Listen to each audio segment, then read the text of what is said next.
What is happening? What's happening, folks? Thought I'd jump on, do a quick video. A couple of points that were raised over the weekend that we need to discuss about. This is a Pro Wrestling Weekly update. Let us know your thoughts in the comments. Of course, like, share and subscribe to the channel. Of course, it is the upper tier, and if wrestling is your flavour, it's Pro Wrestling Weekly is the playlist for you. Plenty of content going up there. We got daily shorts going out, we got videos, updates, all the rest of it, and we will be on your screens on Wednesday as well with a big update reaction to everything that's going on, as we are on the road to Las Vegas. Got a little bit derailed last week towards the back end, but a couple of things have come up for me that are quite concerning as a wrestling fan. And I get it at times, you know, the big Fed wants to play the fan base and wants to drop a little bit of fuckery into the universe and stuff like that and all, and we know that as fans that's part and parcel of it, that they bring us on a journey and then they pivot and they twist and they you know, they lock us up and turn us sideways and put us in a camel clutch and, you know, have us wanting more and stuff like that. And, like, you know, as a fan base of an art form, you know, we're probably the most punished fan base and the most gluttons for punishment in terms of being fans that I'd imagine is on the planet, you know, because I think if this happened in the UFC, they would abandon it. I think if it was a football team that you followed that did this kind of thing, they would abandon it. But a couple of things have come up, and two of the things I want to talk about that have come up that are just a little bit concerning, of course, and this is kind of on the back now. We've seen what happened in Unreal. You know, we seen The Rock coming out and saying, oh, listen, the only reason I dropped into the Elimination Chamber was to boost ticket sales for it, and look, I'd no intentions of, you know, coming back and being at Vegas and all this kind of thing, which really, I think, ground the gears down of wrestling fans, because now not only are we being worked in terms of being fans, we're being worked now in terms of our wallets, you know. So these moves that the company's making now is having a huge financial impact on the fan base. A lot of people would have speculated an awful lot of money going to Las Vegas last year, including myself, going to WrestleMania 41. And we felt now like we've been fucked, you know, when that Unreal thing came out. So then this week, kind of two things have come out. First of all, I think if you're a Cody fan, it's a difficult moment, but I think if you're a wrestling fan, it's a difficult, you know, we're at a crossroads here. One, some of the stories that have been coming out, whether they're true, fake, false, indifferent, whatever it is. One is that Drew McIntyre's reign, that the only reason they put the belt on Drew was they wanted to include Cody in the Royal Rumble and in the Elimination Chamber to boost the ticket sales and the attractiveness of it and all that kind of stuff. And if that's the case, that's quite damning, isn't it, if that is the case? And I'm not saying it is or it isn't, I'm telling you that's what's kind of being reported. And it would kind of make a little bit of sense as well, because, like, giving Drew the belt for 6 weeks makes really no sense, and whipping the belt off him on a throwaway SmackDown show really makes no sense. And Drew being pinned only after taking one of Cody's finishers, where Cody has been deploying this finisher 2 and 3 times in order to beat people, was a little bit strange, to say the least. Now, we know the situation with Drew McIntyre, much loved within the WWE universe. We all popped when he won the belt. And it's kind of weird as well the way it's all playing out now, you know. It's kind of like, we know Drew's journey, you know, carried the belt during the pandemic, did as good a job as I think anyone could do considering the circumstances, you know. And we always felt as fans that his journey back to the belt would happen on a grander stage, and that, you know, it would be more meaningful and there would be fans and all that, rather than that thunder on bullshit like in the Performance Center. So we lived and we pined for that as Drew fans, and I think most wrestling fans would be Drew fans. I think he looks the part, I think he acts the part. It's not a hot take to say that over the last 2 years he's probably been the most dynamic character guy in terms of delivering matches, in terms of building matches, in terms of his promos, in terms of the realness and the psychology at which he delivers. So he's legitimately, you know, a world champion, you know. And I think that's what has us bamboozled here, I think, you know what I mean. And we will get on to talking about Cody and the heat there and the dislikes and the bots and all that. We'll talk about that in a minute as well, because that's point 2 of this video. But it's very, very concerning, because now it feels like there's a lot of fuckery going around on your top title. I mean, that is the title. Whether you're a WWE fan or not, or, you know, whether you're an indie guy or a New Japan guy or an AEW guy, whatever it is, that title is the Super Bowl trophy of pro wrestling. That title is the Lombardi trophy of the NFL. You know what I mean? That is the title, you know, that cements your journey as a professional wrestler. You know? And I think if they're using that now as a tool that's kind of a bit fuckery to generate this, that and the other, you know, after coming out of a period of such really beautiful, creative, long-term storytelling, to find ourselves now, like it's one thing to fuck with us as fans, and like, we'll get over it, we'll move on, you know, people leave, we find someone else, you know, the nostalgia effect always hits us when someone comes back, you know, we do be in tears when someone passes away, so we truly love the business.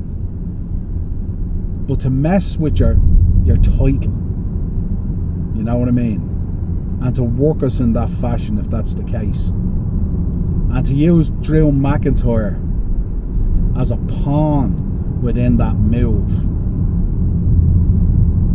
is for me is very, very concerning then as a fan. Because I think WWE, between the partnership with TKO and everything else, and the way pricing has gone and everything, and listen, we're going to talk about pricing as well as part of this, don't worry about that. That doesn't get a pass on any video, especially that I do. But to be using that as a vehicle to generate interest when you've done such a poor job of advertising and generating the interest yourself is really, really, really poor.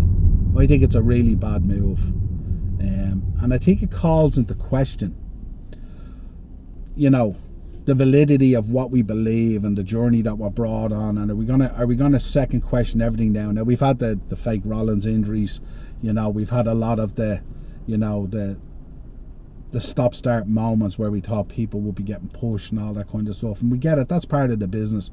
Things pivot, ideas change, creative gets involved, people get injured and stuff like that. But I just feel over the last year or two now, you know,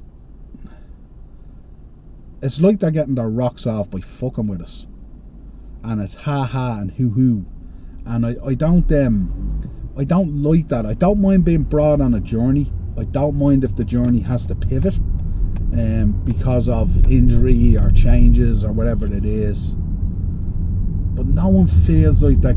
We don't want to feel as fans that we're getting hard done by, and at the moment in the business it feels like we get hard done by on every level.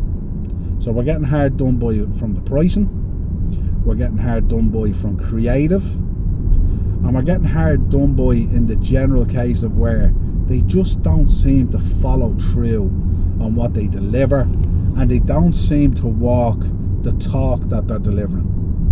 Like, they clearly don't listen to the fans. And you know, this is where we talk about sometimes on the podcast as wrestling fans, are we actually living in a Truman Show? You know, we talk about, like, you know, is it an episode of Scooby-Doo where they pull the mask off and it's the lighthouse keeper, or it's Seth Rollins, or it's Logan Paul, or it's whoever it is, Austin Theory, you know what I mean? And it just seems like every single angle in the business has to have fuckery, or it has to have a mystery, or it has to have a fucking box, or it has to have a black hoodie guy, or it has to have an attack. Like, it just, we can't just have a storyline where we have two guys that don't like each other and there's a strap on the line and you let it play out for 3 or 4 months, culminating with maybe the babyface winning the belt off the heel because he's chased it or whatever it is, which is the bread and butter and the bones of what pro wrestling was built on.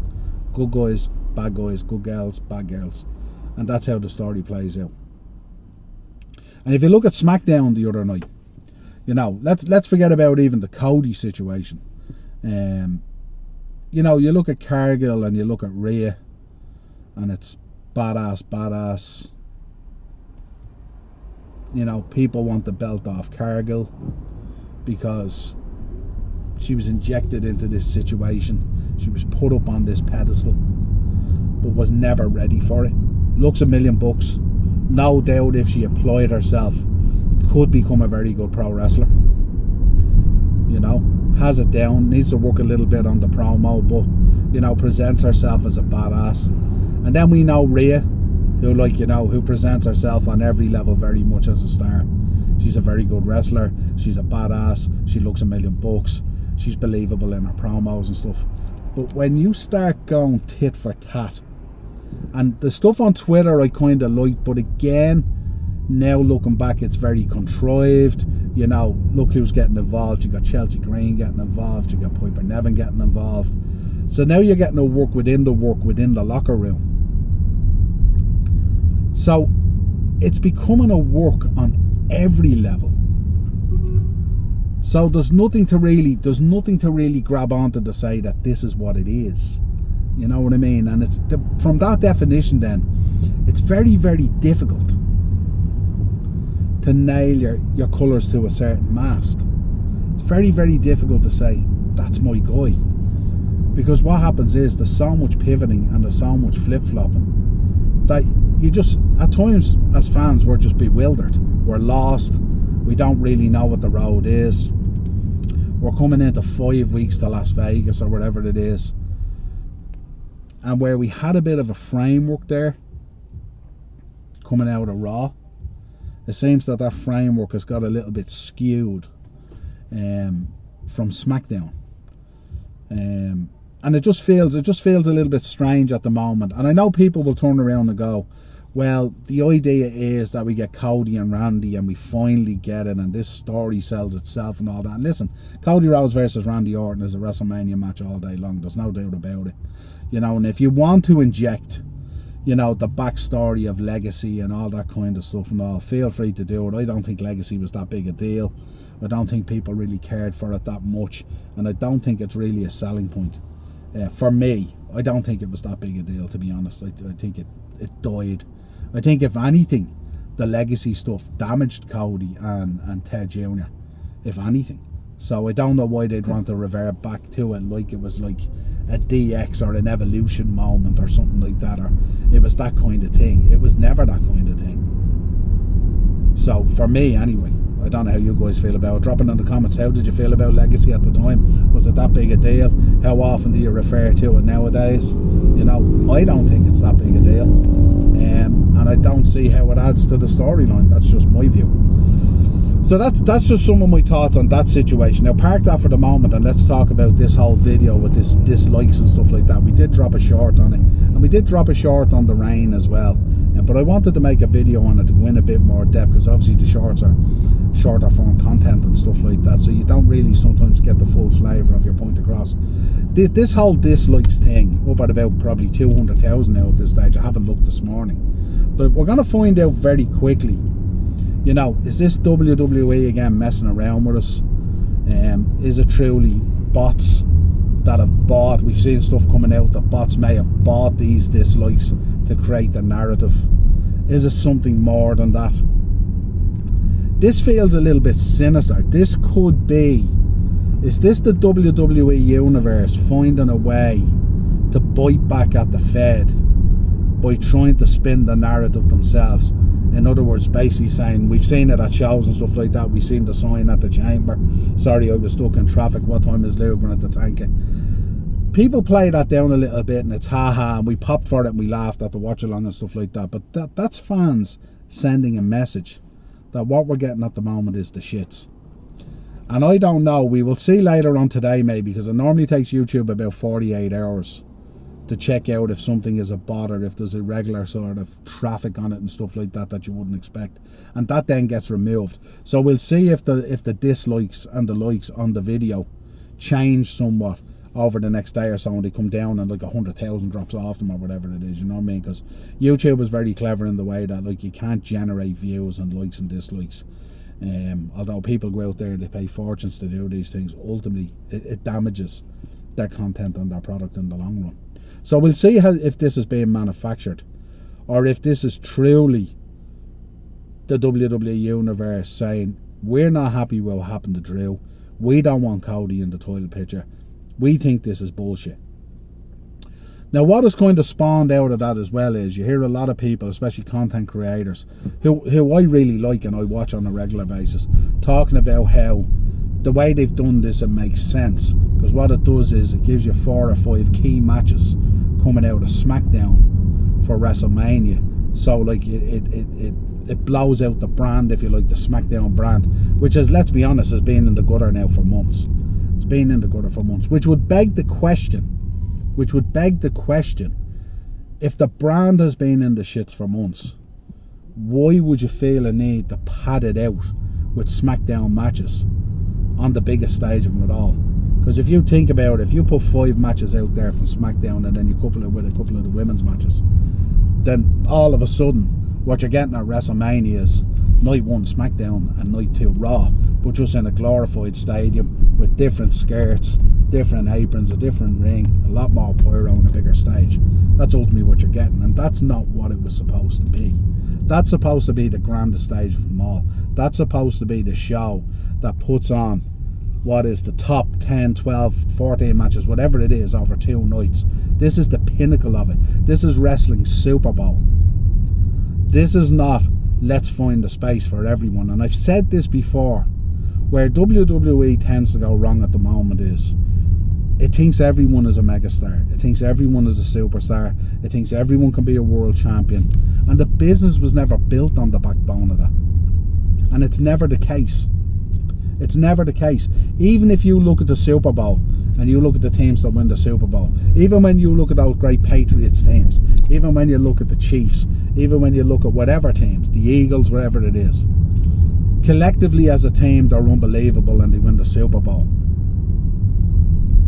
But there's probably 5, 6, 7, maybe 10 names that comes off that team, that comes out of it. They are the guy.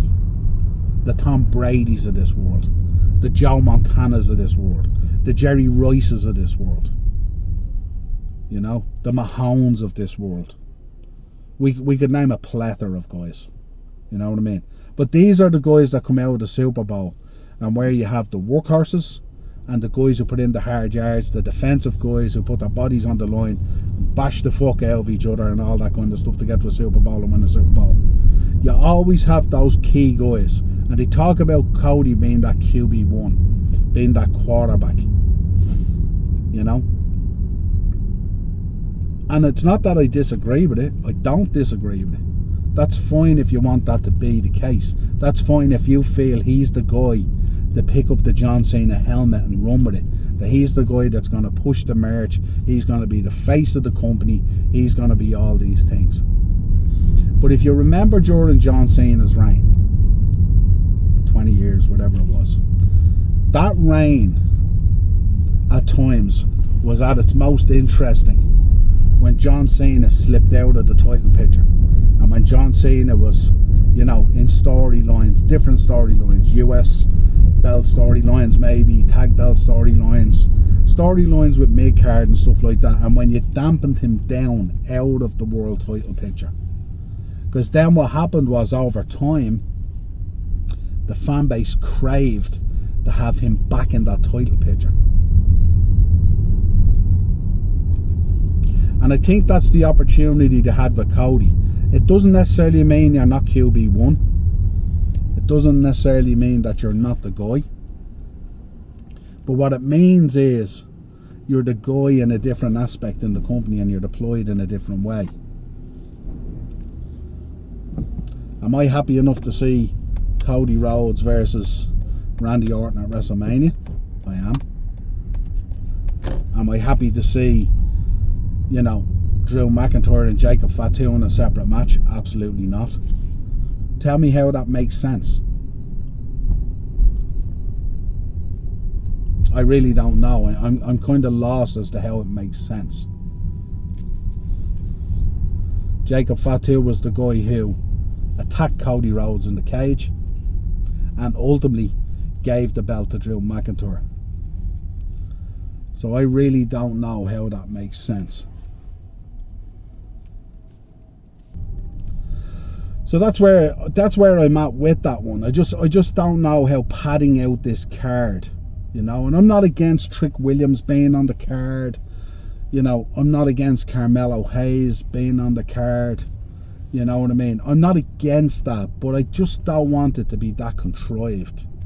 I want it to feel like it's being earned, you know what I mean, because they're the spots, they're the pinnacle of this business, you know what I mean. And that's not the platform to be using to turn around and attempt to relaunch your interest in SmackDown, because it's basically going to feel like a SmackDown, like an overpaid, overproduced, over glamorized episode of SmackDown.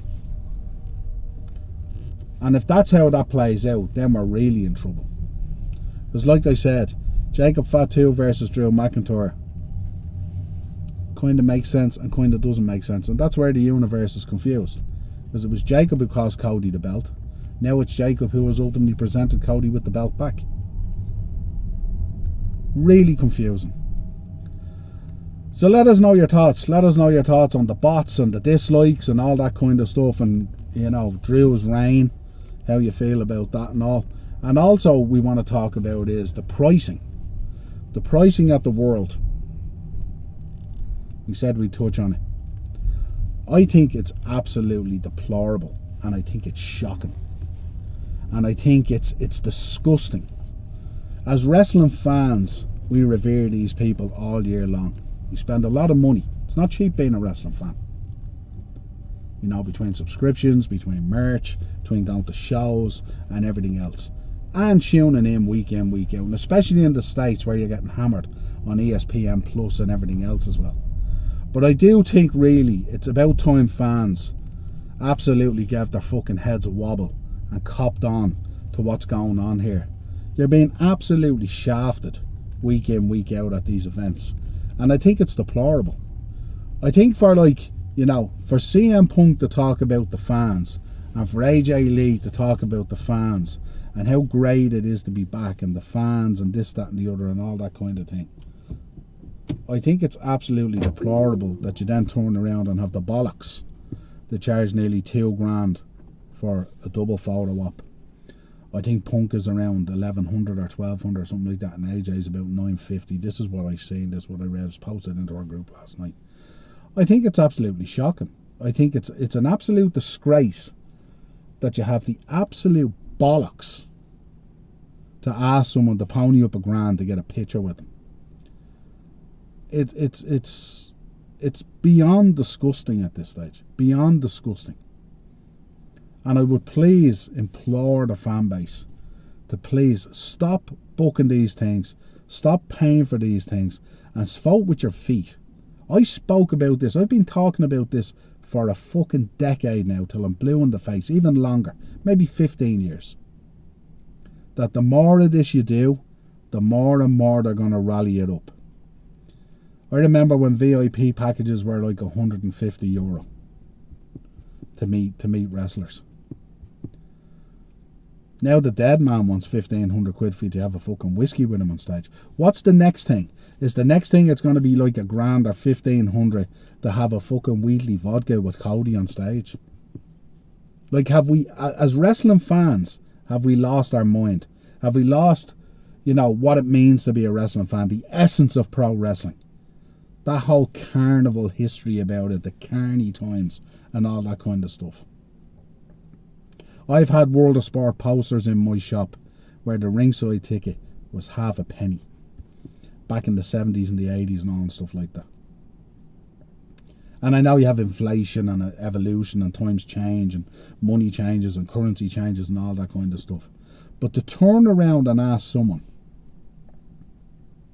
for $1,000 to take a picture with them, and the chances are it'll be a distance picture. So it'll be the picture where you're nearly fucking walking by them. And we're supposed to just suck it up. And on top of that, not only if that's not fucking bad enough, you have to also buy a ticket to get into the fucking world. Like, it's absolutely madness. And I noticed it this year as well, or sorry, last year when I was at WrestleMania. I noticed it at WrestleCon as well, that they're going the same way.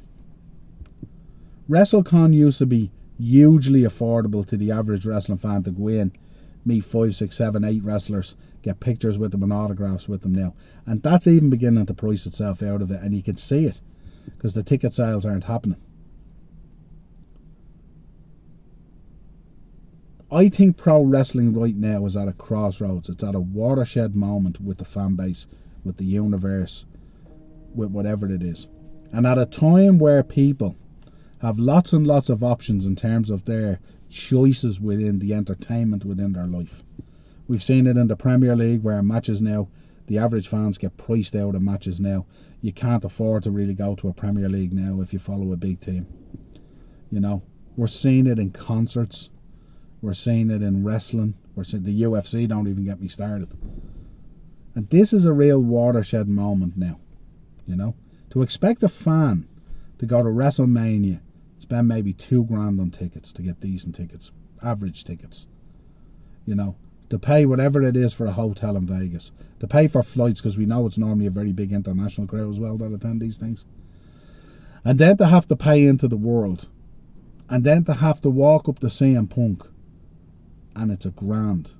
I met CM Punk at WrestleMania 25. He was sharing a table with Christian. We paid to get the fan access ticket, and there was no further payment. I met Vicky Guerrero, Tito Santana, CM Punk, Christian, Brian Kendrick, the Bellas, Roddy Piper. Roddy fucking Piper. I went and seen Piper do his last show here in Whelan's, just around the corner here from where we're based in the shop. I think the ticket for the meet and greet, correct me if I'm wrong, about €60, including the show, and he put on a stellar show as well. He was brilliant. How has this business become so greedy and lost its way? And yet we have representatives of this business will come out and go, sure, we're hitting every fucking metric. We're knocking every metric out of the park. The only metric you're knocking out of the park is the financial metric. But what you're missing is your stadiums are emptying out. So you're having to charge more. So of course, you're getting record gates and all that kind of stuff. Because you're charging 10 times the price you used to charge. You used to be able to get a SmackDown ticket in the States going to a show for $20-25. Can't even get a fucking beer at it now for that, let alone a show ticket. So just another point to raise, folks, and I say it again, I always say this: vote with your wallet and vote with your feet, and don't keep on throwing money at this Fed, because the $1,000 that you pay this month or next month for CM Punk, next year will be $1,500, and the year after will be $2,000, and before you know it, the only people going to wrestling shows will be the super elite rich. And the rest of us will be all via Netflix. Let me know your thoughts in the comments. Let me know how you feel about this. These are 3-4 big issues I felt needed a video today. We will talk about them and explore it more on Pro Wrestling Weekly on Wednesday, so make sure you join us. Smash up the likes, share the content, and subscribe to the channel. Hit that bell notification button, very important every time we go live. All notifications as well. I will chat to you tonight. We'll have the Monday mashup tonight with Mark. We'll be talking about the FA Cup draw and the results at the weekend. We'll be looking towards the Champions League and various other issues. We'll review the League of Ireland, all that. So make sure football's your thing. Mondays and Thursday nights are key, plus the watch-alongs. If wrestling is your flavour, daily with the shorts. Couple of little extra videos like this, either the Tuesday or the Wednesday for Pro Wrestling Weekly. Bren is doing the SmackDown show. Dave is on the AEW case. Sean and Bren have a mixture of NXT. And don't forget Sean and Emma now with the weekly women's show as well. Lots of content going out, so make sure you're supporting the channel. But above all, let us know your response to these things. Let us know your reaction to these things. How do you feel about it? The real wrestling fan is being taken out of the loop here. Until next time, folks, have a good week. Cheers.